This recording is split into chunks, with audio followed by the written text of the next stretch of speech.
આજરોજ એનએસયુઆઈ દ્વારા છાત્ર પંચાયતનું આયોજન કરવામાં આવ્યું હતું। એનએસયુઆઈના પ્રદેશ પ્રમુખ નરેન્દ્ર સોલંકી, ગુજરાત એનએસયુઆઈના પ્રભારી અંકુશ ભટનાગર, વડોદરા શહેર કોંગ્રેસના પ્રમુખ નરેન્દ્ર મોદી પર આકરા પ્રહારો કર્યા હતા। હાલમાં આ દેશમાં અને રાજ્યમાં યુવાઓની જે સ્થિતિ થઈ છે, ગ્રેજ્યુએટ તો થઈ જાય અથવા તો આઈટીઆઈમાંથી કોઈ કોર્સ કરીને એની ડિગ્રી પણ લઈ લે, પરંતુ યુવાનોને જે રીતે નોકરી માટે વલખા મારવા પડે છે એ આપ બધા જોઈ શકો છો। જ્યારે કોલેજનું પોતાનો અભ્યાસ પૂર્ણ કરતો હોય ત્યારબાદ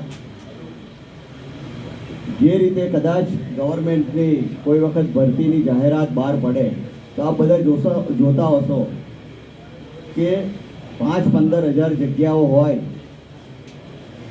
કે 10,000 જગ્યાઓ માટે ભરતી કરવાની હોય કે 1000 જગ્યાઓ માટે ભરતી કરવાની હોય, ત્યારે આપ બધા જ જુઓ છો કે લાખોની સંખ્યામાં યુવાનો એમના ફોર્મ ભરતા હોય છે। એ ફોર્મનો જે સંખ્યા છે એ લાખોની સંખ્યામાં હોય છે।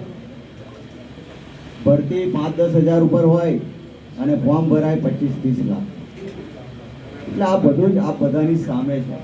એટલે જે રીતે 2014માં જે રીતે વાત કરવામાં આવતી હતી ને, જે રીતે બતાવવામાં આવતું હતું, 2014 પહેલાં કોંગ્રેસની સરકાર હતી અને ત્યારબાદ આ લોકોને સત્તામાં આવવા માટે જે રીતે બતાવવામાં આવતી હતી એડવર્ટાઇઝો આપ બધાએ જોઈ હશે।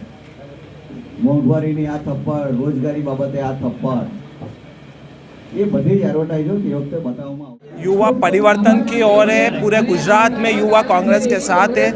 आज वडोदरा में छात्र पंचायत का आयोजन हुआ और छात्रों से संवाद हुआ। छात्र आज भी प्रधानमंत्री से पूछ रहे हैं कि उनकी नौकरी कहाँ है। जिस तरीके से बेरोजगारी दिन पे दिन बढ़ती जा रही है, देश के प्रधानमंत्री मुद्दे से भटका रहे हैं। देश में सबसे ज़्यादा बेरोजगारी है और गुजरात में उससे ज़्यादा बेरोजगारी है। कॉन्ट्रैक्टर प्रथाओं पे नौकरी दी जा रही है। आज युवा अपना भविष्य देख रहा है। तो आज वडोदरा में छात्रों ने ये संकल्प लिया कि 7 तारीख को कांग्रेस के प्रत्याशी के साथ पूरी ताकत से वडोदरा से साथी जसपाल भाई को जिता के संसद में भेजेंगे।